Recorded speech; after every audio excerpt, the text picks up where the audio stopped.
Ok, muy buenas noches, Dios les bendiga, bienvenidos. Les saluda vuestro servidor Andrés San Martín Rizaga desde Temuco, Chile, en nombre de Escritura y Verdad e Identidad Luterana, a nuestra ya sexta clase de nuestro curso Historia de las Reformas, Causas, Inicio, Desarrollo y Legado. Esperamos, por supuesto, que esta clase les sea de vuestro agrado. Y comenzamos. Eh, Ahora ya estamos, como se dice, en tierra derecha, en todo lo vinculado al desarrollo de la reforma propiamente tal, pero ya con un Lutero que está ya a puertas, de acuerdo a lo que estamos pasando en la clase, de finalizar su permanencia en el Vaticano. Y eso nos lleva precisamente a los escritos de 1520. Que ya nos reflejan en realidad al verdadero Lutero, o al Lutero, digamos, maduro, espiritual e intelectualmente. Posterior a esto, es muy poco lo que podría decirse que cambió en su opinión teológica, como que el Lutero que se terminó conociendo con los siglos es el que ya existe en esta época. Como les decía, el, el, el Lutero de las 95 tesis era un devoto católico, era una persona amante de su iglesia, que anhelaba cambiarla. En cambio, evidentemente a estas alturas, entre el 1518 y el 19, ya se había abandonado cualquier posibilidad de una ilusa reconciliación con el Vaticano. Y en vista de eso surgen estos tres documentos. Eh, Entonces, estos tres, como les decía, que de hecho son, tal vez no es que haya quedado plasmado por escrito, eh, pero son básicamente los que le costaron la excomunión a Lutero. O sea, tal vez podría haberse acallado todo, pero como estos textos ya atacaban aspectos bastante fundamentales para lo que es cualquier católico hasta el día de hoy. Eh, bueno, estos tres textos son la cautividad babilónica de la Iglesia, el otro a la nobleza cristiana de la nación alemana y tres, la libertad cristiana. Eh, ¿Por qué? Bueno, en el caso del primero y del segundo, la cautividad y a la nobleza, eh, es entendible con facilidad al leerlos por qué eh, fueron tan mal recibidos por el Vaticano. O sea, ya obviamente que le digan con el solo título, que el mejor ejemplo de idolatría, Babilonia precisamente, la madre de toda idolatría, según el relato bíblico, se le compare con la Santa Madre Iglesia, eso ya, insisto, solo con leer el título ya hasta el más dócil de los católicos, con esto tendría que haber quedado espantado, y seguramente así fue. Y en el contenido de este documento, la verdad que Lutero es muy, muy duro. O sea, deja de lado toda intento de simpatía, intento de abuenamiento. O sea, no, o sea, la diplomacia, digamos que si bien nunca Lutero fue bueno ni dado a la diplomacia, pero en este documento, vaya que lo dejó claro. O sea, destruye el concepto de 7 sacramentos diciendo que solamente existen el sacramento del el bautismo, el bautismo de la penitencia y el pan, se ha referido a la Santa Cena. Pero aún así, dice que de todas maneras, que el sacramento que entrega, muy válidos que sean estos tres que acabo de mencionar, eh, de la manera en cómo los manejó y los finalizó entregando el Vaticano, los terminó corrompiendo igual. O sea, como que, ok, está bien, tienen razón, esos son sacramentos, pero no importa que lo sean porque ustedes en el Vaticano se encargaron de destruir cualquier posibilidad de que estos sacramentos sean realmente algo más que un rito externo sin valor alguno, que básicamente en eso se resume el documento. O sea, Piensen en lo que significa hasta para el día de hoy que al católico se le digan que uno, no existen 7 sacramentos. Y dos, que si es que existen solamente 2 o 3, esos sacramentos no tienen validez alguna. Con eso inmediatamente le estás diciendo al Vaticano o al católico que te escucha que la iglesia en sí no tiene poder espiritual alguno. Porque ¿en dónde radica el poder espiritual de la iglesia católica? En la supuesta apropiación que tiene el Vaticano respecto de los sacramentos. O sea, tienen el poder de perdonar el pecado, tienen el poder de abrir las puertas del cielo y las del infierno también, o sea, de la ordenación sacerdotal, que los matrimonios lleguen a existir, digamos, desde un punto de vista católico. O sea, todo el aparataje vaticano pierde validez si es que en efecto los 7 sacramentos no son realmente válidos. Ya imagínense, o sea, independiente de la manera en que lo hubiera planteado Lutero, esa idea era un oxímoron para cualquier católico, o sea, una contradicción realmente insalvable, imposible. O sea, digamos, yo católico, leo la cautividad babilónica de la iglesia, digamos, no sé, es como que a nosotros se nos parara uno de nuestros pastores de cualquiera de nuestras iglesias y nos dijese, sin exagerar en la comparación, no, la salvación, hermanos, no es por gracia. Hay otras maneras.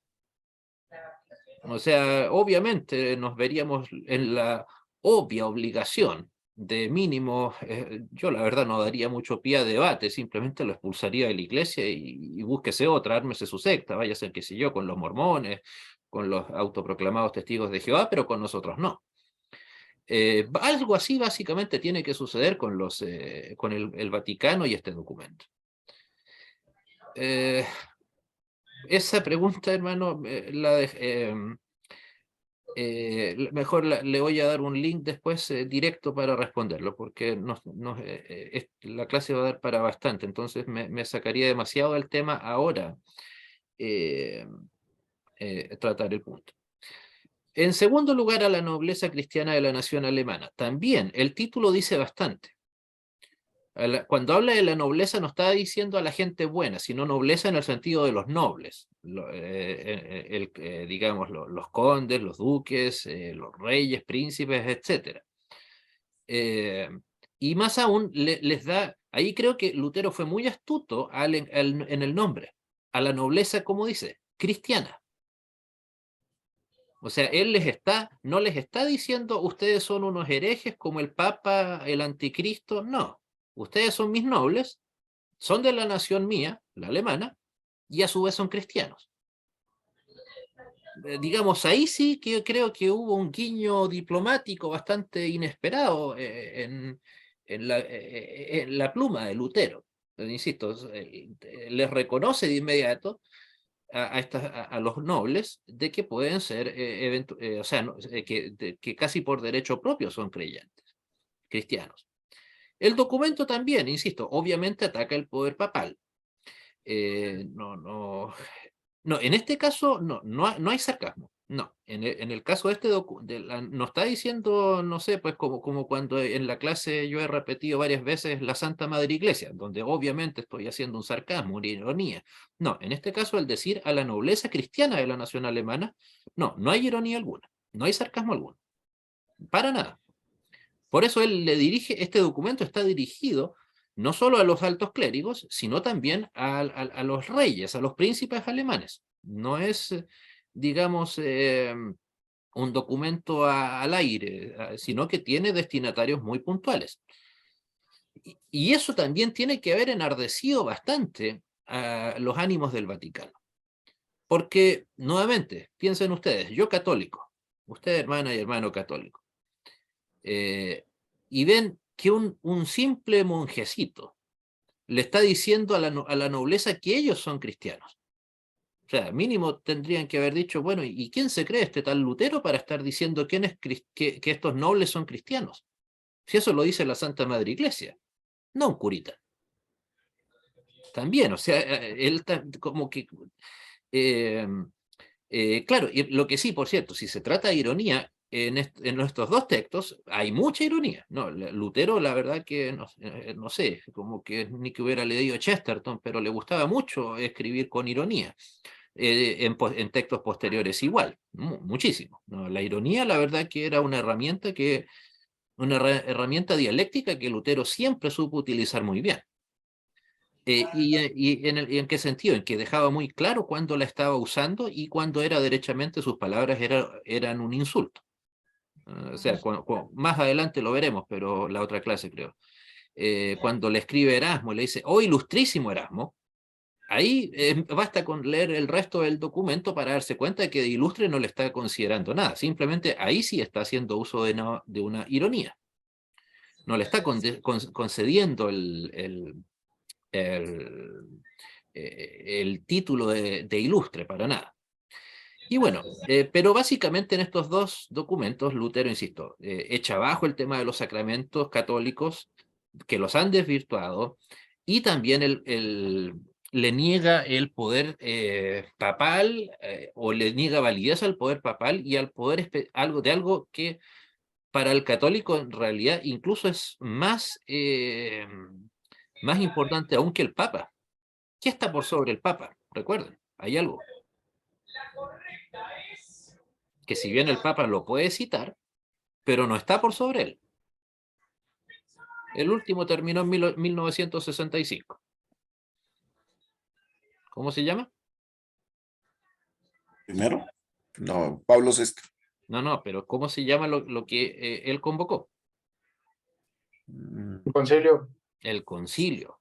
En estos documentos Lutero habla de que el concilio, uno, no es prerrogativa del Papa, porque de hecho ni siquiera a la luz del mundo católico lo es, y segundo, de que no tienen validez alguna. De hecho, después en una diapositiva más vamos a ver unas palabras al respecto que dice Lutero. Entonces, imagínense que le ataquen los sacramentos, el Papa y de paso el concilio. O sea, que no le queda ninguna institución al Vaticano en donde Lutero no esté echándola abajo, digamos. Y finalmente la libertad cristiana. Insisto, un bellísimo documento, como espero algunos hayan podido leer, que insisto, perfectamente, tal vez si le modificáramos un poco el vocabulario, tal vez acomodaba lo que es la vida del creyente ahora. Es un documento que tiene su hermosura espiritual plenamente vigente.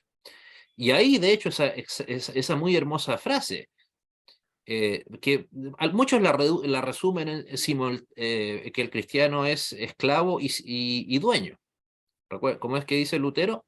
El creyente o el cristiano es siervo de todo, es dueño de Siervo todo de todos y esclavo de todos. y Primero esclavo que es libre, que es que es la libre, cristiana, es que es libre libre de de todo y todos. no sometido a nadie, pero luego es siervo de todo y sometido a todos. O sea, Son dos. en algún sentido también una especie de rueda, un círculo virtuoso. Yo sirvo a mi prójimo y eso me hace libre. Sirvo a Dios, soy esclavo de Dios y de mi prójimo y eso me hace libre. Insisto, resumiéndolo bastante. Claro, es como el axioma fundamental de ese. Pero a su vez, esa es una de las primeras piedras para la doctrina del sacerdocio universal de los creyentes. Porque acá precisamente de ahí se pueden extraer esas palabras. El hecho de que eh, el creyente cualquier creyente está para servir a todos. Por lo tanto, todos somos igualmente siervos. Por lo tanto, todos somos igualmente indignos, pero también hijos de Dios. Entonces, en ese sentido, el concepto de libertad, que es un concepto que está tan manoseado en el mundo moderno, especialmente desde la época de la Revolución Francesa en adelante, todos tienen un concepto muy lejano al concepto bíblico de libertad. Que en muchos casos, de hecho, la libertad incluso se puede considerar casi una utopía, porque pensar que uno es libre de hacer todo lo que estime conveniente, sin la coacción de nadie, ¿es eso posible? Para bien o para mal, por cierto. Se resume en 1 Corintios 6:12, profesor. Si lo puede Dice leer, que, por favor. pues más o menos me lo sé porque no, pero dice, no todo me es lícito, mas no todo me es permitido, mas sin embargo Sí, yo no me dejaré dominar de ninguna. todo me es lícito. Bueno, en realidad, resumido bien, todo me es lícito, más no todo me conviene. Exacto. O sea, Correcto. tenemos la libertad cristiana. Acá dice, todas las cosas me son lícitas, mas no todas convienen. Todas las Sí, cosas me son lícitas, mas yo no me dejaré dominar de ninguna. ¿ve? O sea, ahí está la libertad, pero también no dejarme dominar. ¿Por qué? ¿Por qué cosas? Por ninguna. Por ninguna de ellas. Porque cualquiera de esas cosas, al ser una obra humana, pueden derivar en el mal. Por ejemplo, la fe cristiana puede ser un tipo de idolatría. Perfectamente. Exacto, sin duda, qué bueno, gracias. Eh, Curiosamente, eso es algo una opinión que la he escuchado en varias personas, pero la fe cristiana, claro, si yo convierto simplemente el acto adoratorio en mi fin último, y no en en la glorificación del verdadero Dios, estoy convirtiendo a Dios en un ídolo, no en un Dios real, Mm, no en un Dios, cor- digamos, en el Dios bíblico, correcto. Buena la aclaración, una profe. especie de religiosidad muerta, en donde simplemente lo que me importa es el decir estoy adorando a, pero ¿qué hay en mi corazón? ¿Qué hay en mi pensamiento? Entonces, insisto, perfectamente podemos convertir a Dios en un ídolo. Eso es algo que, bueno, no tenemos tiempo para eso ahora, pero es algo que perfectamente puede ser, dar lugar en la vida de cualquier creyente. Pero profesor, y si creemos en su obra como tal, en el Evangelio, tampoco. Pero es que ahí ya estamos dejando de lado de la idolatría, pues. Mm, sí, porque ahí me causa como cierta confusión. Insisto, podemos convertir a Dios en un ídolo. No digo que esa sea una posibilidad, me refiero que Ya, corre, ya, ahora sí. o dígame, ¿cree usted que para el católico, para no irnos a las sectas ya demasiado radicales, que el católico que anda, o incluso para no salirnos del mundo protestante, ¿no cree que es posible que muchos protestantes convierten a su propia Biblia en una especie de ídolo? Sí, O sí, sea, porque es a que, veces pareciera ahí que la sí, gente la tiene como un amuleto de la buena suerte. sí, cierto. ¿Y es malo tener una Biblia en la mano? No, pero eh, ¿cuántas veces seguramente hemos entrado a casas, o yo al menos lo he hecho en un par de ocasiones, en donde está abierta la Biblia o en el Salmo 23 o el otro, no recuerdo El cuál es, 91, Salmo 91. 91? Y de repente la mantienen ahí, pero ni siquiera la limpian, ni la leen. Claro, o sea, seguramente la hoja está toda polvorienta, tal vez un tanto amarillenta, antigua, porque la Biblia no le han dado ni siquiera una ojeada, Porque muchas pero no le veces vayan a tocar a su Biblia. sí, pero también el profesor está cuando se basan en Josué 1, 8 y 9, ¿no? Que nunca se aparte de ti la palabra. Sí, sí, pero es una interpretación bastante maliciosa de ese versículo, Sí, después de todo, o sea, correcto. entonces quiere decir, si se trata de eso, entonces me tendría que, qué sé yo, amarrar una Biblia incluso cuando estoy yendo a la playa y metiéndome al Así, agua. O sea, ya. ¿por qué no? Siguiendo esa No, lógica. pero la tiene de todas maneras uno en el pensamiento, o ya por la memoria que Dios nos ha dado. Pero no me extrañaría que mucha gente justifique esa actitud en base a ese versículo. Con toda seguridad hay gente que lo debe pensar así. Bueno, a causa de estos tres documentos, que insisto, fueron la gota que rebalsó el vaso, es que recibió Lutero el 15 de junio del 1520 la bula Exsurge Domine, levántate Señor, que la amenazaba con la excomunión. Básicamente, claro, ahí tiene una parte la bula en donde exhorta a los cristianos a alejarse del pecado, de la maldad, de las bestias que andan devorando o buscando devorar al pueblo, etcétera. Pero lo básico es que Lutero tiene que pedir perdón por sus documentos, todos, por eso les insistía que el tema de las 95 tesis, por todos sus documentos, pero seguramente los más fundamentales eran estos tres que acabamos de mencionar. Y en resumen, él tenía autorización hasta fines de ese año para retractarse, para pedir perdón eh, y, y, y salvarse, digamos, de la hoguera, en buen castellano.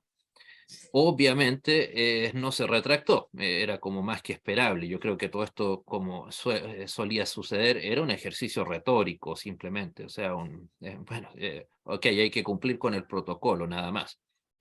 Y eso sí sucedió, consta, está en los escritos, Lutero lo testimonió, etc. Bueno, ahí está, por cierto, Lutero en 1520.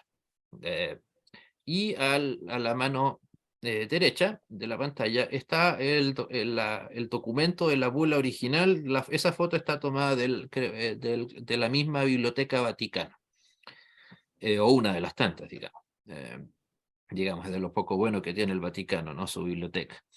Esa es la bula Exsurge Domine, digamos, la portada. El documento creo que son unas 5 o 6 páginas aproximadamente.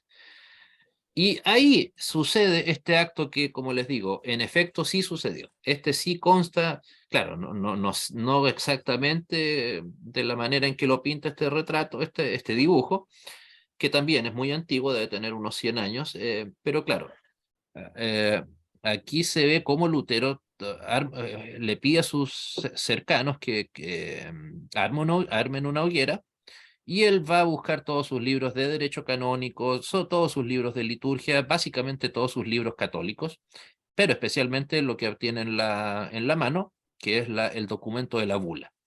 No, a mí que me gusta la historia, la verdad me hubiera gustado quedarme ahí, quedarme con la bula y traerla al futuro. Me habría gustado tenerla. Eh, Claro, la bula, sí, perdón, la bula es el documento, el texto, con el texto que le entregó el Vaticano, sí, con el sello papal y todo. O sea, y eso sí, claro, por lo que se sabe que Lutero, creo que eso fue a las 9:30 de la mañana, Lutero le pidió a la gente que fueran afuera de la iglesia. En este caso sí, fue enfrente de la iglesia del castillo de Wittenberg, la iglesia de las 95 tesis. Y ahí reunió toda la cantidad de gente que pudo, que no debe haber sido mucha de todas maneras. Recuerden que Wittenberg, como les contaba, en aquella época no tenía más de 2.500 personas. Bueno, de hecho hoy en día no alcanzan, creo que no alcanzan a ser 30.000 personas. Es un pueblo pequeño, de hecho. Y ahí sucede eso, como les digo, 10 de diciembre de 1520. Ese, que, insisto, amigos, es, a mi opinión de su servidor, el verdadero inicio de la reforma. Y de la nueva, aunque no lo haya querido llamar así Lutero, pero de la nueva iglesia que estaba surgiendo desde afuera afuera del Vaticano. Ya. Y esto le significó a Lutero que se firmara su decreto de excomunión el 3 de enero de 1521. Ahí ya Lutero pasaba a ser oficialmente un hereje. Pero insisto, si se trata, si me preguntan a mí, a usted Andrés, ¿qué fecha daría para inicio de la reforma? Yo sin titubearlo lo diría, fecharía el 10 de diciembre de 1520. Insisto, antes no, para nada. Porque, insisto, aquí ya estamos hablando de un hecho bastante concreto, bastante fuerte, quemar una bula. O sea, independiente de si la bula era buena o mala, pero quemar una bula. O sea, yo creo que hoy en día, por mucho que no sea particularmente popular el señor Bergoglio, pero para que un católico queme, qué sé yo, una foto de Bergoglio, es chocante, molesto, le puede traer bastantes problemas. Claro, no se retractó de ninguna manera. Entonces aquí ya tenía el gran problema, no solamente tenía la Inquisición, a los franciscanos, perdón, a los monjes dominicos y todo el aparataje del Vaticano, sino que ahora tenía que esperar qué hacía el poder político respecto de él. Recuerden que la línea divisoria entre poder político y el Vaticano era bastante endeble, se movía con bastante facilidad. Y insisto, más aún ahora que él, que no se sabía, la verdad, nadie sabía realmente cuál era la cantidad. Apoyo popular Lutero tenía, eso sin duda, pero nadie sabía realmente cuánto era el apoyo político, que después de todo, si no tienes en un conflicto de este tipo, si no tienes el apoyo popular de las armas o el poder político, de poco te sirve ser popular, ¿no? Como le pasó a otros personajes, los prerreformadores entre esos.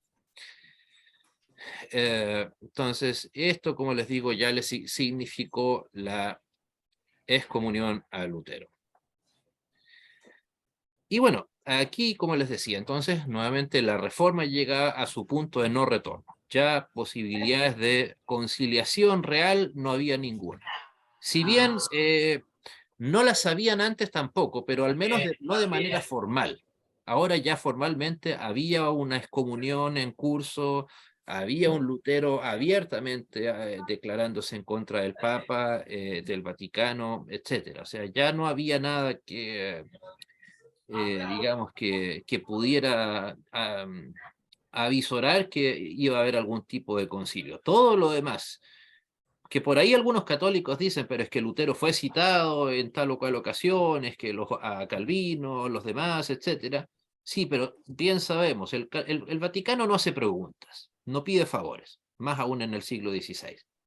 Ningún acuerdo doctrinal que pueda llegar al Vaticano no le va a ser de 100% conveniente al mismo Vaticano. Por eso entonces que las iglesias les estén firmando documentos, acuerdos, es porque de una u otra manera benefician totalmente al mundo vaticano, no al mundo protestante. Entonces, aquí viene la llamada dieta de Worms.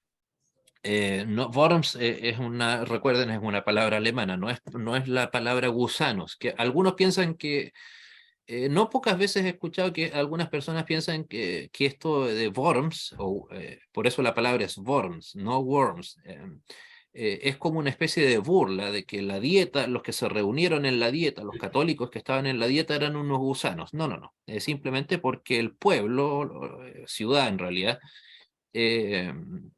donde se realizó, que existe hasta el día de hoy, una ciudad hermosa, se llamaba Worms, nada más que eso.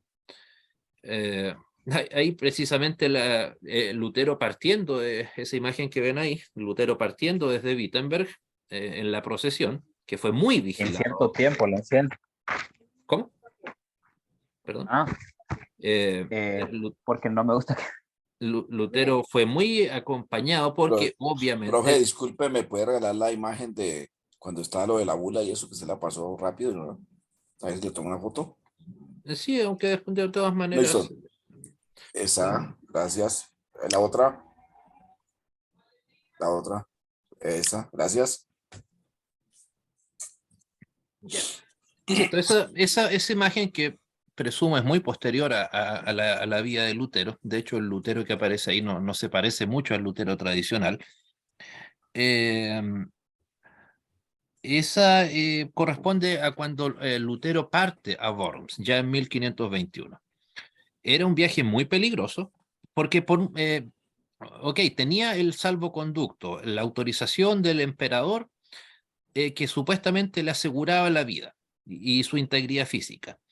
Pero bueno, incluso supongamos que, el emperador iba a buscar que no le pasara nada. Seamos bien pensados. Pero ¿qué pasaba con, qué sé yo, algún católico exaltado, un fanático? Y le ensartaba el cuchillo y moría. O sea, igual era un viaje muy peligroso. Creo que a unos 100 kilómetros, lo cual imagínese ir en carruaje de a 2 caballos en aquella época, era un viaje lentísimo, de más de 2 días. Entonces era un viaje de por sí, o sea, con o sin autorización del emperador, era un viaje no solo complejo, sino también peligroso. Eh, bueno, el mismo emperador Carlos V, o Carlos I de España, todos sabían que ese, además, que ese, en realidad, que ese salvoconducto iba a ser anulado. O sea, después de todo, así como en esa época no estamos hablando de los grandes políticos al estilo de Abraham Lincoln, de John Adams, Konrad Adenauer, gente honorable, no, o sea, tal vez más cercanos a los políticos de hoy en día probablemente, donde era esperable que la gente dijera, bueno, yo tuve la autoridad para dar el salvoconducto, bueno, tengo la misma autoridad para anularlo, y a la hoguera con Lutero, ¿qué me importa? O digamos, alguien se iba a enojar y iban a quitar de su trono a Carlos V por anular No, antes el- lo consideraban como un héroe. probablemente lo hubieran, y más encima se ganaba los favores del Vaticano, Sí. yo creo que era Pero, lo que más le importaba a Carlos V. en esta no es donde está que el profesor quien lo protegió fue y lo sacó presente porque lo iban a matar y que Sí, lo guardó en un monasterio o algo así, sí, sí, eso lo veremos en unos en la minutos más. película. Sí, no, eso lo veremos en unos minutos más, no se preocupe. Entonces, y por cierto, aclarar que finalizada la dieta, que si bien nos queda un poco todavía al respecto, nunca existió la intención de reunificar a la iglesia, hasta el día de hoy. En realidad, todo lo que han habido son intentos, acercamientos, guiños para allá, para acá, pero algo que realmente haga suponer, incluso con Lutero vivo, de que podía volverse al amparo del Vaticano, yo creo que nadie en su sano juicio pensaba que eso iba a poder suceder. Y yo creo que en el fondo nadie lo quería tampoco. Lo que pasa es que yo creo que por un lado tal vez el mundo católico no pensó que la reforma iba a llegar tan lejos. O sea, yo creo que el éxito que tuvo la reforma luterana y posteriormente que se sumara los suizos, franceses, ingleses, ni hablar de cuando llegó al mundo nórdico, no, eso yo creo que no estaba en las peores pesadillas de nadie dentro del Vaticano, para nada. Bueno, esa es la Catedral de Worms que existe hasta el día de hoy. De hecho, aunque esa foto la tomé de un libro que tengo la bendición de poseer, creo que es impreso en 1920. Preferí no retocar la foto para mantener la originalidad de la foto. Y de hecho sigue siendo una iglesia católica hasta el día de hoy. Em, Curiosamente también la iglesia en donde se presentó la confesión de fe luterana, la confesión de Augsburgo, hasta el día de hoy también es católica. Eh, Así que como esa entonces es la Catedral de Worms en 1920, o bueno, tal vez la foto fue tomada 1 o 2 años después, antes, perdón. A ver. eh, Bueno, ahí tenemos también un sello postal español dedicado aunque aquí ya Carlos V ya era adulto, porque el emperador Carlos V que cuando asumió el trono, creo que tenía menos de 20 años.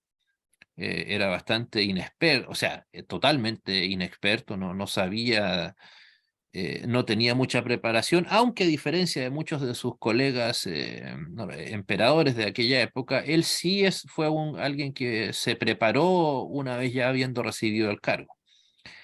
Recuerden que él era básicamente dueño de un tercio del mundo, al mundo habitado al menos, o sea, ya con toda América para empezar. Literalmente, como se dice, en sus territorios no se ponía el sol de lo extensos que eran. Eh, y bueno, aquí fue en esta dieta. Por cierto, la dieta, recuerden, era, como lo mencioné cuando expliqué cómo era la Alemania de Lutero, era la reunión de los príncipes alemanes, todos los nobles de Alemania, de lo que se llamaba Alemania, pero que si, cuando se reunían, si tenían que reunir asuntos que eran de la incumbencia de todos y que podían poner hacer más inestable a Alemania de lo que ya lo era, porque Alemania era, o comillas, Alemania, el imperio era un imperio muy inestable. Las fronteras, yo creo que a los coleccionistas de mapas no les habría servido de mucho, porque el mapa, probablemente el mapa europeo cambiaba todos los años, el mapa alemán incluso. Bueno, Lutero fue citado el 16 de abril a comparecer. No habló el 16 y el 17, porque mucha gente piensa que Lutero más o menos llegó entrando, golpeando las puertas de la catedral y dijo su famoso discurso que veremos en unos minutos más. No, Lutero escuchó todos los arrebatos, la verborrea que el delegado del Vaticano entregó el día 16, pero el 17 se le pidió a Lutero que hablara. Ahí es donde Lutero pidió tiempo para hablar, pero se le concedió solamente un día. Y por eso él expuso y habló y trató de debatir. Se imaginarán que esto no estaba en las intenciones de quienes lo citaron, que hubiera ningún tipo de debate, sino que lo que querían en efecto era que se retractara. Pero la verdadera intención, insisto, era tener una excusa para ejecutar a Lutero, no una posible reconciliación, porque para empezar ya Lutero ya no era, o sea, ya no era católico, era un hereje. Entonces, si la dieta lo hubiera absuelto, imagínense el tamaño problema en el que se metía la dieta. O sea, hubieran llegado los nuncios papales y hubieran dicho, bueno, ¿cómo es eso? Absolvieron a un hereje. ¿Qué se han creído ustedes? O sea, incluso imaginen, más aún estando el emperador. No, era una situación, digamos, complicada para todos, pero por otro lado, si a Lutero le llegaba a pasar algo, todo el pueblo alemán, o la mayor parte de él, se iba a volcar en contra del emperador, que además el emperador no era muy querido en Alemania porque él era es cierto, era el emperador, pero era extranjero, no era alemán. Es más, creo que ni siquiera hablaba alemán, al menos en aquella época.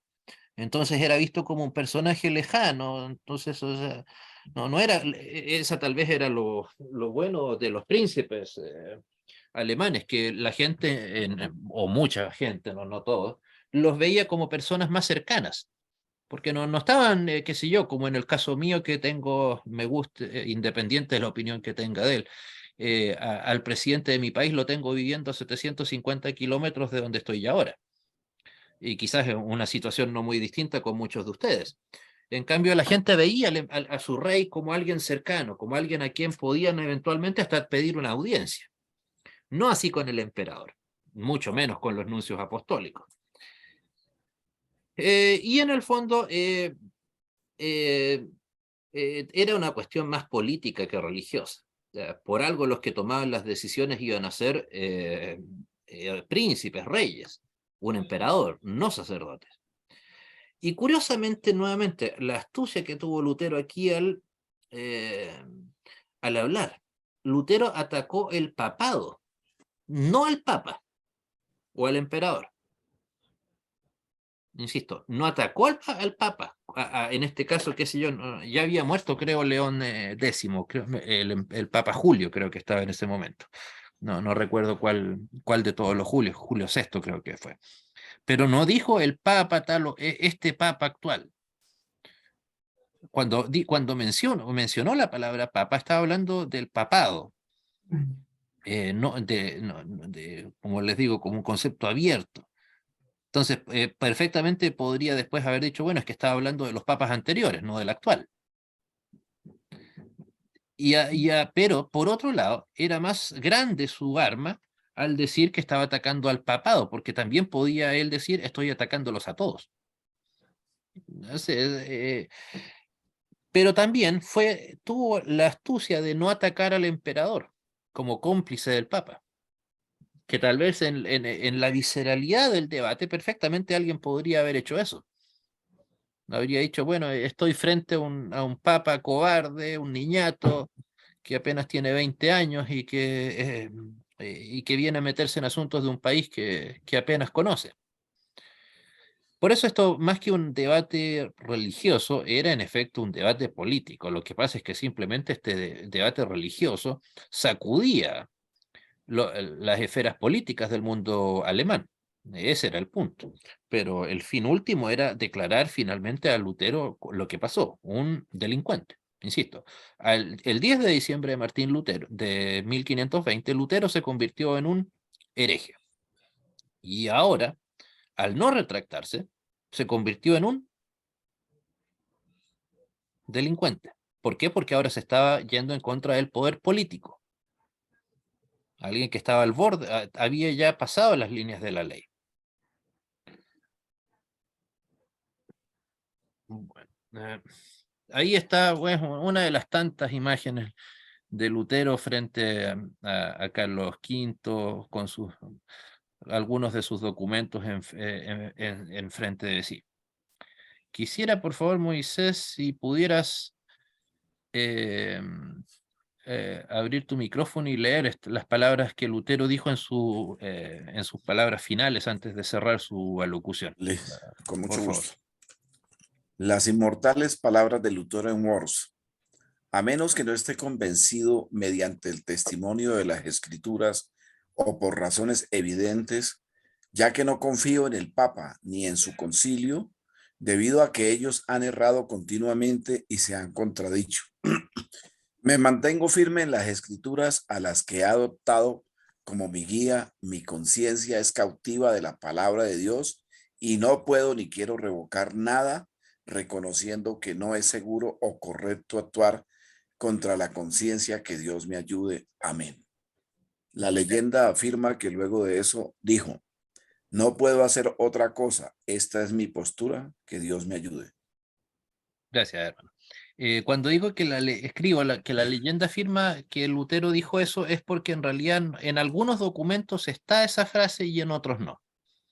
Entonces, no, puede que las haya dicho, puede que no, o sea, no es algo como que haya motivos para creer que sí, motivos para creer que no. La verdad que es, pues, digamos, la verdad, algo que derechamente no vamos a saber con certeza nunca. La que más se reconoce es la de mi conciencia es cautiva de la palabra de Dios. Sí, claro, es que Mm. esa frase, de hecho, muestra, recuerden, si bien Lutero no redactó nunca un documento que se llamara las 3 o las 5 solas, pero aquí, de todas las solas, ¿cuál es la que está más presente? En el La caso de Toda la palabra, escritura. la la escritura o la sola palabra, sí. escritura. Sola fe, sola palabra, sola escritura.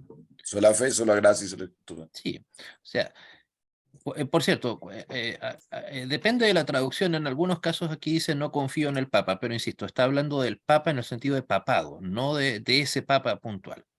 Por eso dice ni en su concilio, o hasta hablando de los concilios. Eh, por eso es que dice que han errado continuamente y se han contradicho. De hecho, o sea, han habido papas o sea, concilios católicos que han excomulgado a papas anteriores. Estoy hablando de concilios anteriores a Lutero, a la época de Lutero. Pero es muy, muy bello que esa frase, que además de la conclusión aquella, es que dice, me mantengo firme en las escrituras a las que he adoptado como mi guía. O sea, que ya en ese momento ya tenía plena claridad cuál era la guía y cuál no. Uno pensaría que, insisto, que ya Lutero, posterior a esto, iba a hacer una afirmación como esa. Pero esta era, no sé, una suerte de carta suicida para Lutero. O sea, no sé, es como que Lutero aquí estaba rogando que lo mandaran a la hoguera. Para esa época era más que duro. O sea, Para... y aún así, o sea, una frase tan hermosa, debo reconocer que yo me envié a hacer un póster a China de tela, con una imagen de Lutero y esa frase, mi conciencia es cautiva de la palabra de Dios, y 18 de abril de 1521.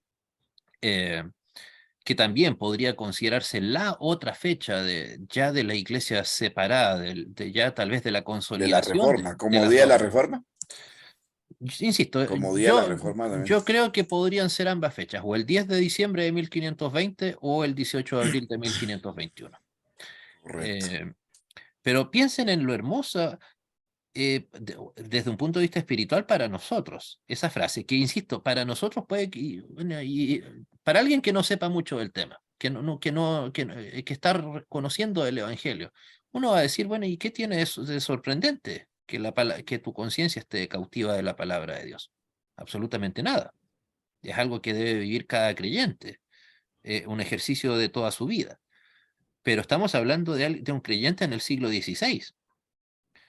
O sea, uno, ¿cuántos creyentes tenían a la palabra de Dios en aquel momento? ¿Y cuántos, además, que piensen en lo sorprendente que tiene que haber sido para quienes escucharon esta frase ahí, ahí en la catedral? Está cautiva, ni siquiera es obediente, ni siquiera dice estoy de acuerdo, no, está cautiva. De nuevo, aquí está, digamos, dándole otro de sus tantos cachetazos Lutero al poder de la Iglesia católica. Porque un católico convencido, ¿qué habría dicho?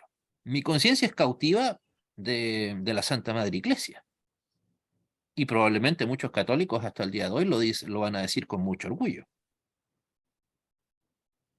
Y con mucha convicción, eso no me cabe la menor duda. O sea, imaginan, qué sé yo, al mismo Bergoglio diciendo, mi conciencia es cautiva de la palabra de Dios. No, diría, qué sé yo, de los concilios, de la Madre Iglesia, de María, la Madre de Dios, qué sé yo, pero de la palabra de Dios. Del purgatorio, de las O, del, indulgencias. o de los concilios, no, no, más, pero algo que, claro, de los concilios podría ser, etcétera. Pero imagínense, mi conciencia es cautiva de la palabra de Dios. No puedo ni quiero revocar nada. Y más encima termina pidiéndole ayuda a Dios. No ayuda al emperador, no ayuda al Papa, que habría sido probablemente, porque, bueno, bueno, hasta no mucho, o sea, así como hoy en día dependiendo de la persona de quien se esté despidiendo, bueno, no sé, pues se despide en el nombre, qué sé yo, un simple saludo, o Dios le bendiga, si es alguien del espectro espiritual, o como, no sé, pues en países más de corte protestante, como Estados Unidos, y Dios, God bless America, una cosa así. En este caso, no, está diciendo indirectamente, no necesito ni al emperador ayudándome, ni al Papa ayudándome, ni al concilio ayudándome. Necesito la ayuda de Dios. ¿Pero por qué? Porque mi conciencia me dice que solo Él me la puede dar. ¿Y por qué me lo dice? Porque eso está en la palabra de Dios. Y algo importante, especialmente para los que reniegan del estudio, como dice ahí, por razones evidentes. Lutero no está, como se nos trata de acusar en muchas ocasiones al mundo no católico, renegando en ningún momento del conocimiento, del acercamiento al mundo por medio de la intelectualidad. No, está hablando de razones evidentes. Muchas veces tenemos incluso como creyentes, porque no, cuando no encontramos un versículo bíblico que sustente algún conflicto puntual, bueno, hay que acudir a la razón evidente y obtener nuestras conclusiones. El problema, ¿cuál era con la gente que estaba escuchando a Lutero? Es que ellos la única razón que escuchaban era simplemente lo que el Papa o el rey o el Papa les dijera. La infalibilidad papal era. O sea, No, curiosamente no. ¿no? No, porque la infalibilidad papal existe recién desde 1891. Correcto. Eh, Pero como autoridad sí. claro, o sea, en la práctica siempre se ha Mm, considerado infalible, eso sin duda, pero claro, como dogma de la Iglesia, no. Eh, Pero, o sea, nuevamente, o sea, volviendo aquí está plenamente plasmado en estas apenas 10 líneas eh, un verdadero axioma extendido de lo que es el concepto de la sola escritura, que es tan deplorado por el mundo ateo, por el mundo católico. Eh, a ver, hay un filósofo lituano o letón, bueno, murió ya hace muchos años, el señor Isaiah Berlin, que él citando, hablando sobre el concepto de libertad, precisamente, él menciona a otro filósofo, no recuerdo cuál, pero ese filósofo era ateo, y para ese filósofo ateo, insisto, voy a buscar el nombre y voy a buscar la cita, porque el libro lo tengo literalmente a un par de metros mío.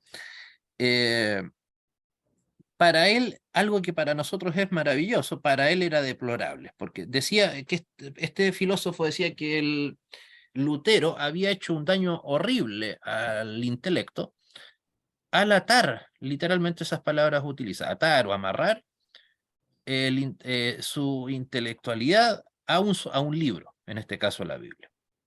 Bueno, qué maravilla más grande tendríamos que reconocernos. Qué bueno que se note. Ojalá que se note. Que estamos atados a la palabra de Dios. ¿Por qué no? En realidad no habría sido una buena frase para decir en aquel momento. Pero la gran mayoría, profesor, dice que la Biblia es la máxima autoridad de Dios, Perdón, no lo entiendo. que una gran mayoría habla de que la Biblia es la máxima autoridad de Dios, porque es la palabra de él. Mm, sí, pero en la práctica realmente No, en la práctica lo dicen, más no lo practican, como dice, predican, más no lo aplican. Sí, exactamente. A ver, bueno, ahí precisamente, y ahí comenzando la historia de lo que nos comentaba el hermano Moisés hace unos minutos, ahí está, ese es un billete que poseo de 1920, billete alemán, que no sé si es un billete de juguete o que tenía uso monetario, 1500, perdón, 1921. Eh, ahí lo que muestra es la escena de cuando saliendo de la dieta de Worms, cuando ya obviamente ya había quedado todo el descalabro que se imaginarán había sucedido, ¿no? Ahí en la noche, camino de vuelta a Wittenberg, por órdenes escondidas, secretas de Friedrich der Wasen, o Federico el Sabio, el rey de Sajonia, que él, si bien nunca fue cercano a Lutero como personas, ¿no? No es que hayan sido amigos, de hecho no consta que ellos se hayan entrevistado en persona, no hay ninguna evidencia de que ellos hayan tenido, se hayan reunido, como algunos piensan que como protegió tanto a Lutero eran casi amigos cercanos, no lo eran. Simplemente yo creo que lo que veía Federico el Sabio era que veía en Lutero a un alto erudito y un buen ciudadano. Entonces él, como buen político que era, decía, bueno, ¿por qué a mi buen ciudadano, más encima alto erudito, lo van a querer asesinar si él no ha cometido delito alguno? Y entonces ahí esa imagen muestra cuando a Lutero se le está secuestrando. Insisto, en la mitad del camino, eh, cosa que hasta donde he podido averiguar, el mismo Federico dio orden de que hasta que Lutero no estuviera seguro en el castillo, en donde se le escondió, ese castillo hermoso que ven ahí, esa es una foto real, por cierto, que me envió un amigo de Alemania, no es una foto descargada de internet, eh, hasta que estuviera ahí no se le dijera a él, a Federico el Sabio, en dónde estaba.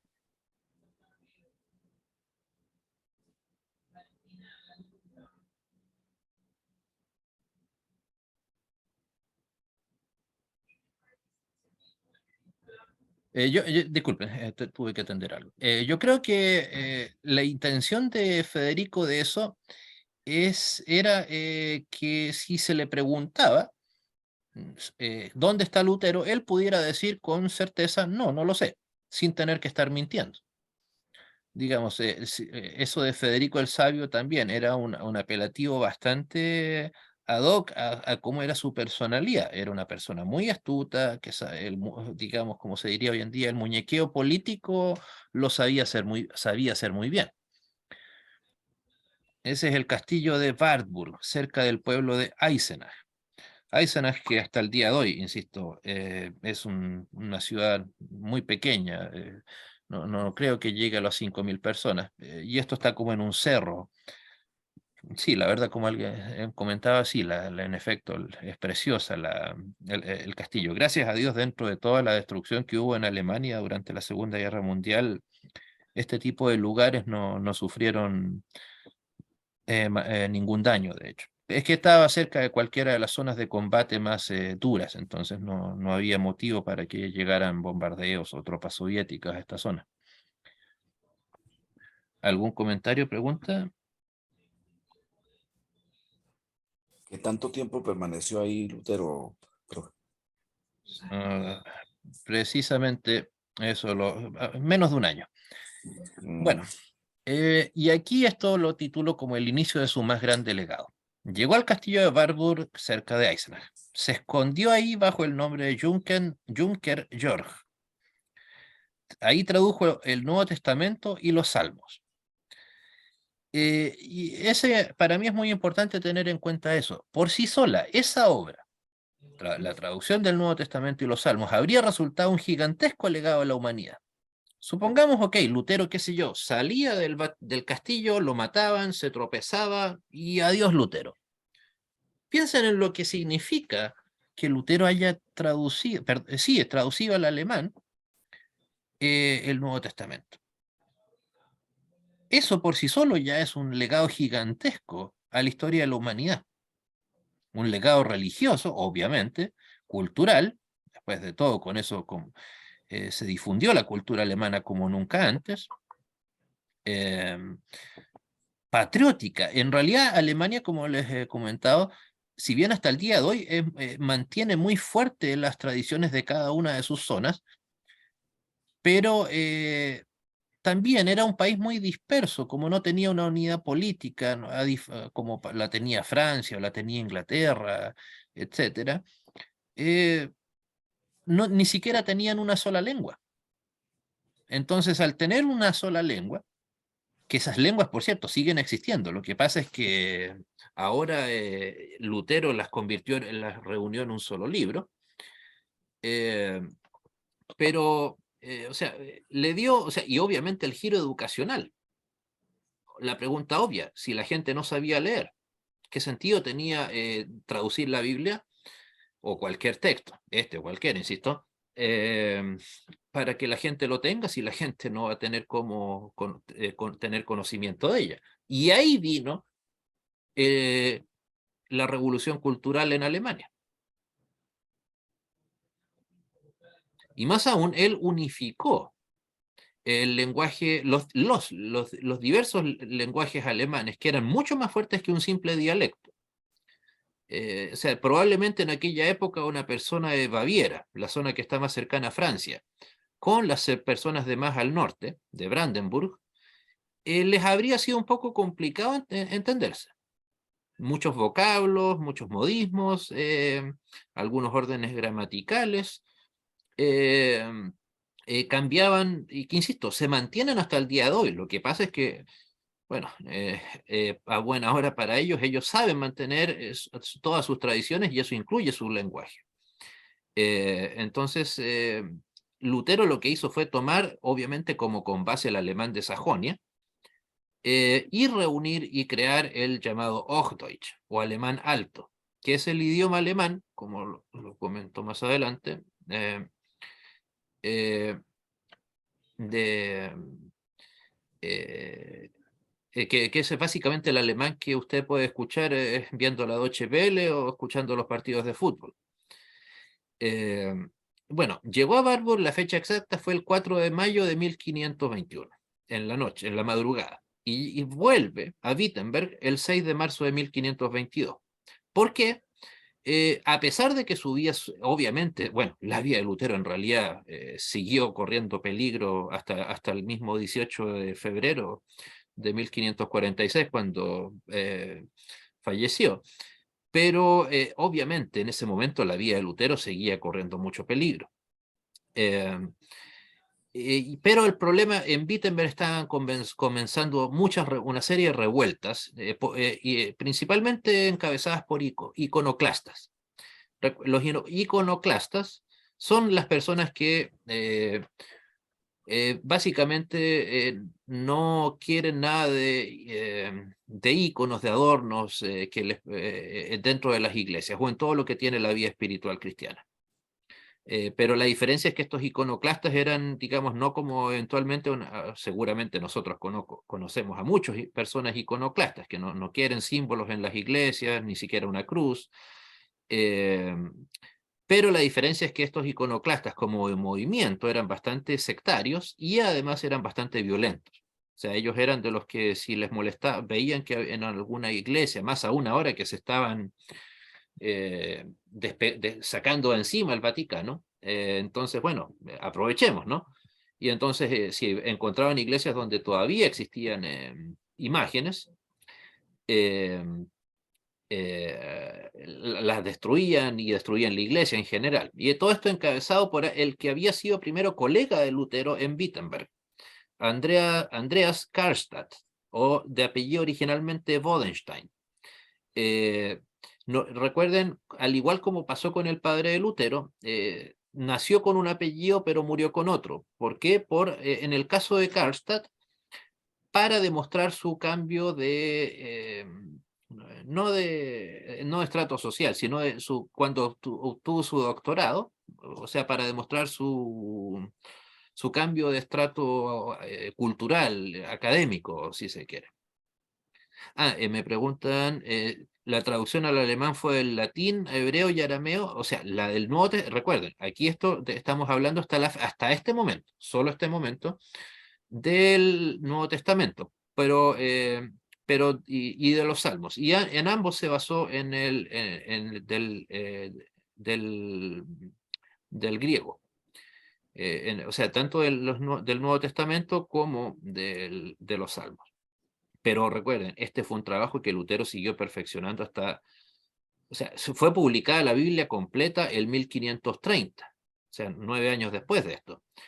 Y durante la vida de Lutero, como les decía, murió el 18 de febrero de 1546, se le hicieron, no sé, 32 revisiones. Y todas salieron publicadas, o sea, no es que Lutero simplemente tradujo y se sentó y dio la orden de imprimir, no. Aquí ya, como es obvio, el cisma ya estaba tomando forma. Aquí quiero mostrarles estas imágenes que busqué. Bueno, este, como les decía, era el castillo. Ahí esa es una imagen ficticia, obviamente, del claustro de Lutero. Al parecer ni siquiera sus guardias sabían que él era Lutero. Sí, por eso siempre se le hizo, se dejó crecer la barba, por cierto.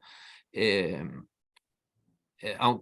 y también todos se referían a él como Jürgen Georg. Nunca se le mencionó como Lutero. Recibía sí las visitas regulares de Staupitz, de uno de las manos derechas de Federico de Sajonia. Qué vergüenza, se me olvidó. No era Karlstadt. Staupitz.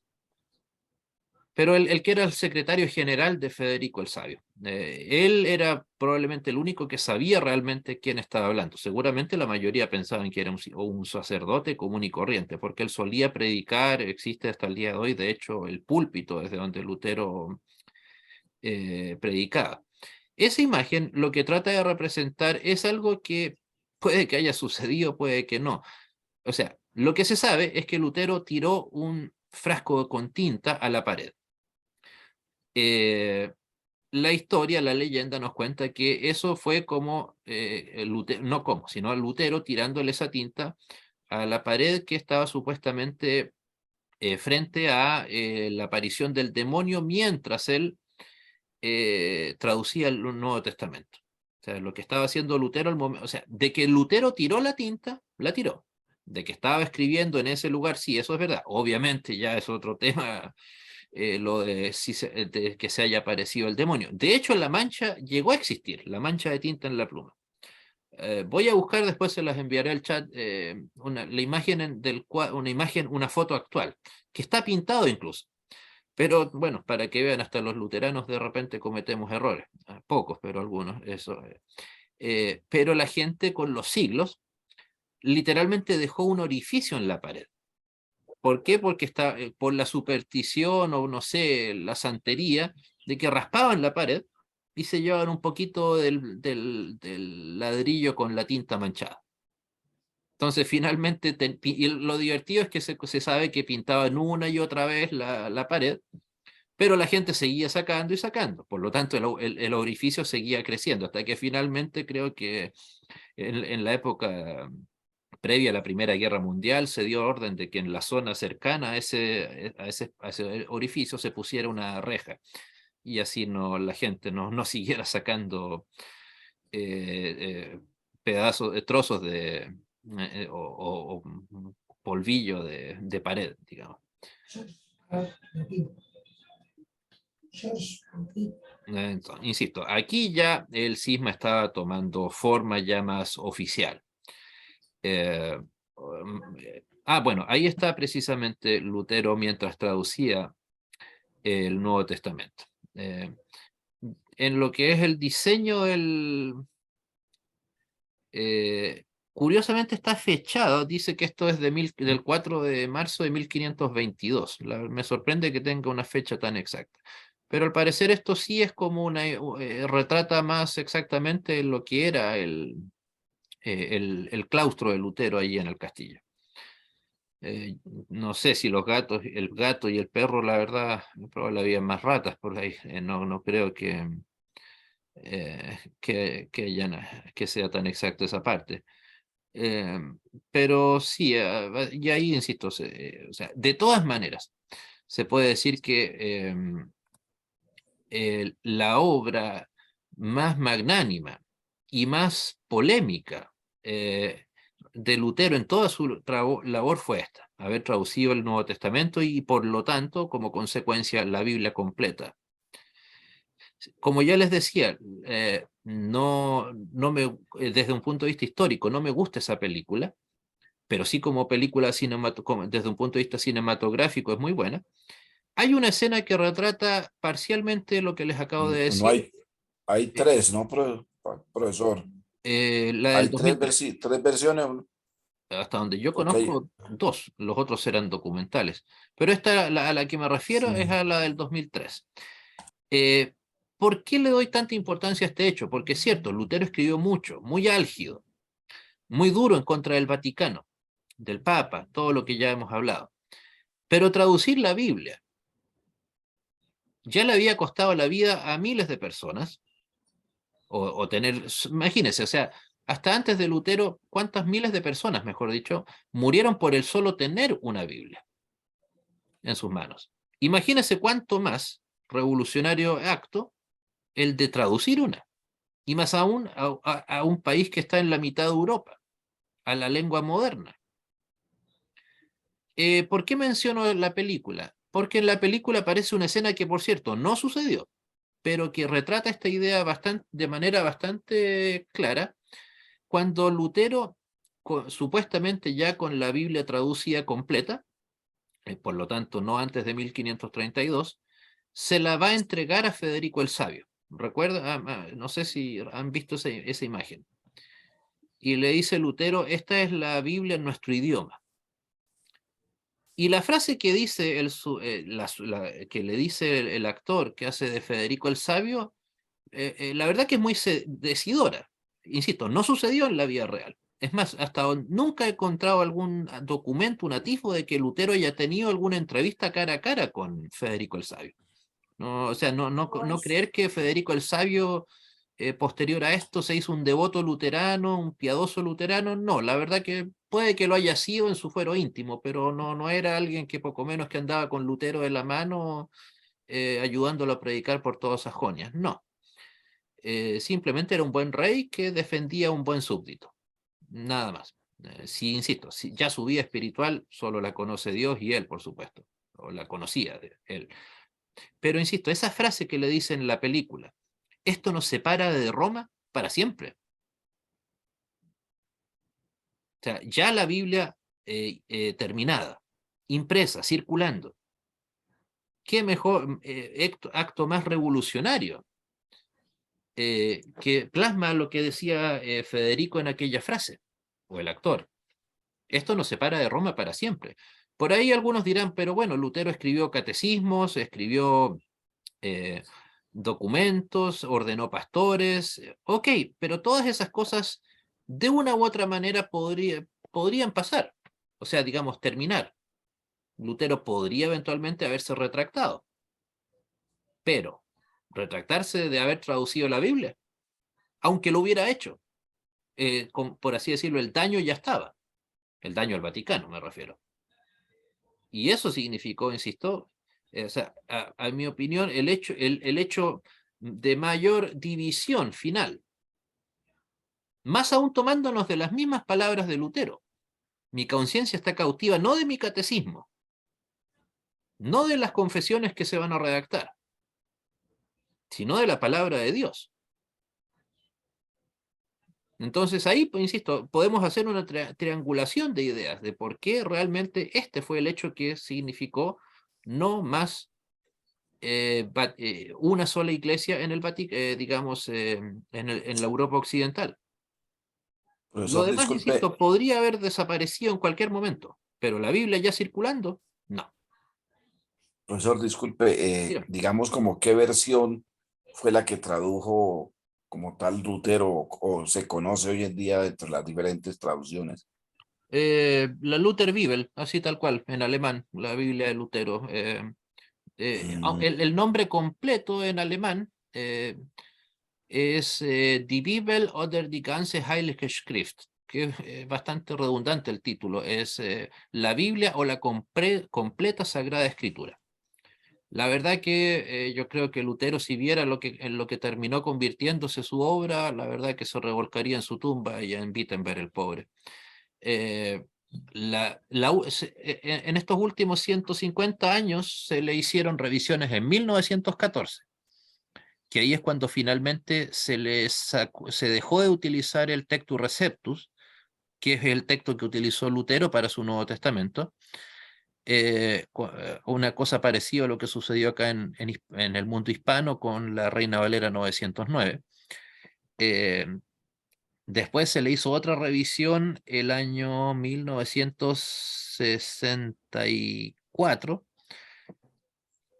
otra que apenas duró muy poco, la de 1975. Después la que más duró y fue más conocida es la de 1984.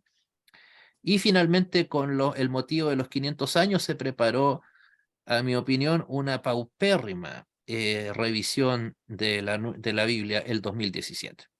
La verdad que, por ejemplo, todos los versículos que pueden interpretarse de manera, por ejemplo, con el tema del infierno eterno, hablan de destrucción eterna. Eh, digamos, muchos versículos que pueden sonar como muy o eliminan la palabra en muchas ocasiones, no en todas, ya que para no ser comillas duros con el tema de la mujer, acomodaron y sacaron la palabra padre y la pusieron, la cambiaron por la palabra Señor o por la palabra Dios. Entonces, ok, no viene al caso entrar en la discusión si es bueno o malo, pero bueno, si el texto en griego, el texto hebreo, me dice, la traducción literal es padre u hombre, ¿para qué la vamos a estar cambiando? O sea, podrá gustar o correcto. no gustar, pero, o sea, a mi opinión, ya la actualización o revisión de 1984 se alejaba mucho del espíritu, además de Lutero en su revisión. La del 2017 ya no sé, no sé con qué palabra referirme a ella, o sea, no. Insisto, también, como les digo, para no ser demasiado duros con las iglesias de corte adventista, cambian la palabra infierno eterno por destrucción eterna en varias ocasiones. O sea, como que estar preocupados de quedar bien con Dios y con el diablo. O sea, ¿ustedes creen que un solo adventista, porque vio que cambiaron el texto bíblico, va a hacerse luterano ahora? En Alemania me refiero. No, No, o sea, esa excusa la hemos escuchado en muchísimas ocasiones, con muchísimos motivos. Entonces, como les digo, eso la verdad que no, esas acomodaciones tan absurdas, sin sentido, que finalmente solamente benefician a las falsas enseñanzas. No, no, ¿para qué? O sea, y por lo demás, estamos hablando más aún de un pueblo, además que simplificó muchísimo el vocabulario. O sea, por ejemplo, yo lo reconozco, soy férreo seguidor de la Reina Valera 1909 en castellano.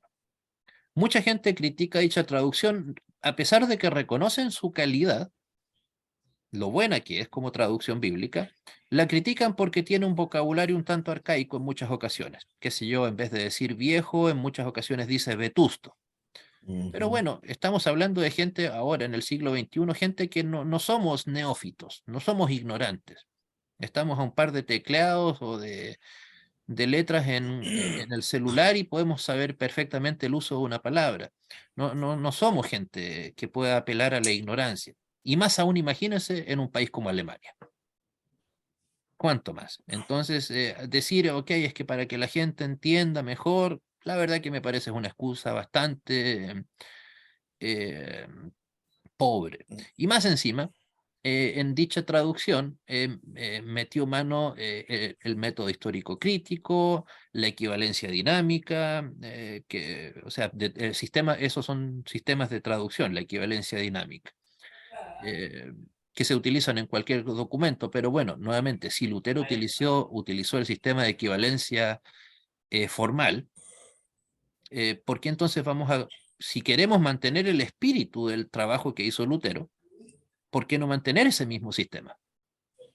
Perdón, ¿cuál fue la que usted recomienda, profesor? La que sí, sí.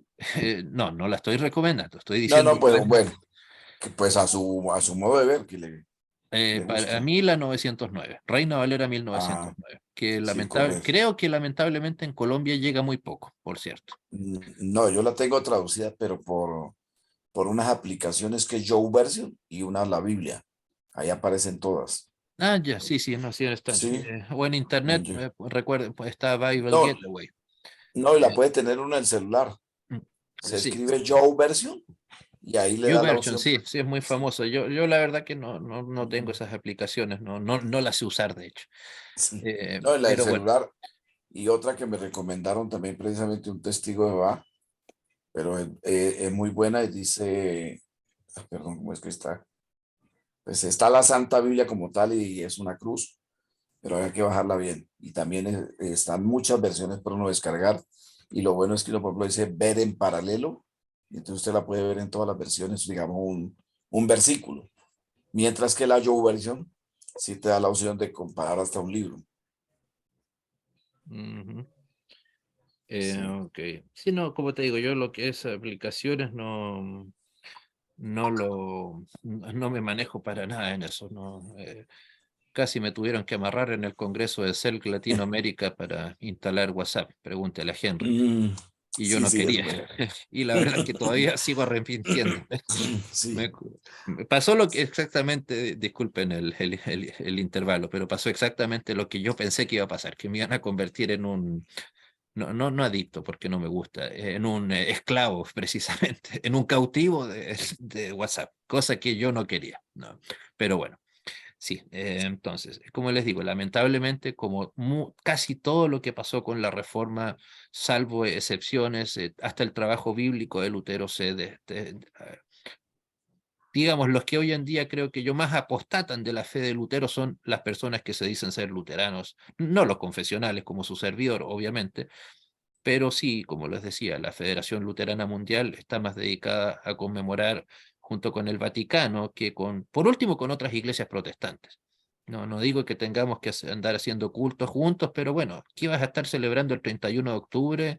Por ejemplo, se pasó sin pena ni gloria, como ustedes mismos podrán haberse dado cuenta, la conmemoración del 18 de abril de 1521. No sé, ¿no les parece que habría sido una fecha, o sea, el 2021, perdón? ¿No les parece que habría sido una fecha más que pertinente de recordar? Sí, pues profesor, realmente, pues pero ahora que estoy viendo este curso y que ya es más amplio, pues realmente sí le hallo la razón, que la 10 de diciembre de 1517, bueno, 18, 19, o el 1521, el 18 de abril, 18 de abril de no 1521. 21, sí, Porque más claro, aún, o sea, solamente quedándonos con esa frase, mi sí, conciencia está cautiva de la palabra de Dios. sí, O sea, la frase para, que, ¿para qué, para qué negar la verdad? O sea, que mm, resume todo el trabajo de los reformadores, luteranos o no sí, luteranos, calvinistas, ah, incluso después el cisma anglicano. Resume todo el trabajo. Ok, entendemos las diferencias con el mundo calvinista, no nos vamos a entrar ahora a debatirlas, no viene al caso, pero las diferencias se dan no en torno a si está la Biblia o no en el centro. El punto es la Sí, interpretación que le damos a ella. Que no, sí. insisto, no vamos a ponernos de acuerdo, no lo hemos hecho en 400 años, no, menos lo vamos a hacer ahora. Sí. Eh, No, y realmente ya le fue uno de haber leído bien las 95 tesis, pues sencillamente eran indulgencias prácticamente todas. es que en efecto sí, y no hay nada de malo en eso. Sí. El punto es por qué no se le dio realmente realce a estas otras fechas que evidentemente eran mucho más emblemáticas y significativas. Ujú, correcto.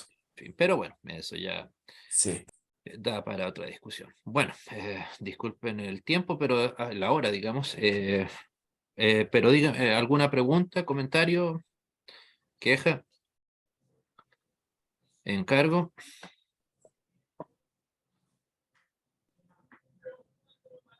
Bueno, siendo así, bueno, para despedirnos, hermano Moisés, precisamente, por favor, si nos pudiera despedir en oración.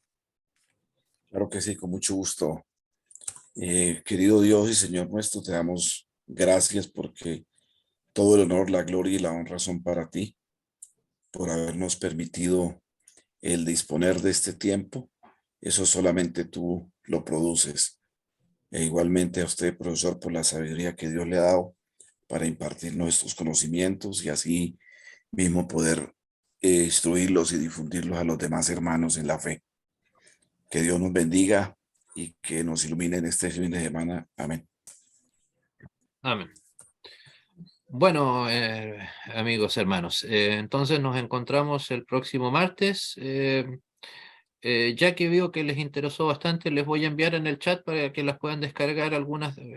O sea, por cierto, nadie, no lo he hecho porque no me lo han pedido, pero si quieren recibir los PowerPoints con los que trabajo en las clases, no tengo problema en enviarlo. Eh, eh, Excelente. Sí, sí, excelente, excelente, profesor, lo, porque ahí Perfecto, perfecto, profesor. sí. y ahora, dame un segundo. No sé si detuve la grabación. No, está todavía grabando. Ah, Sí. perdón. Sí, arriba dice recording. Grabando. Es que no sé cómo la puedo pausar. Aquí en la parte derecha inferior derecha, creo que es, ¿no es? Perfecto, perfecto. Bueno, siendo así entonces, bueno, Dios les bendiga. Nos encontramos el próximo martes si Dios así lo permite. Y que Dios permita también Amén, que igualmente. nuestras conciencias sigan cautivas de la palabra de Dios. Sí, Sí, es lo Amén, mejor. muchas amén. gracias, Muchas profesor. gracias, amén. Bendiciones. Muchas gracias, bendiciones. Gracias para ustedes, hermanos, Ah, también. Dios los bendiga. Gracias, bendiciones. profesor. Buenas noches. Bueno, chao.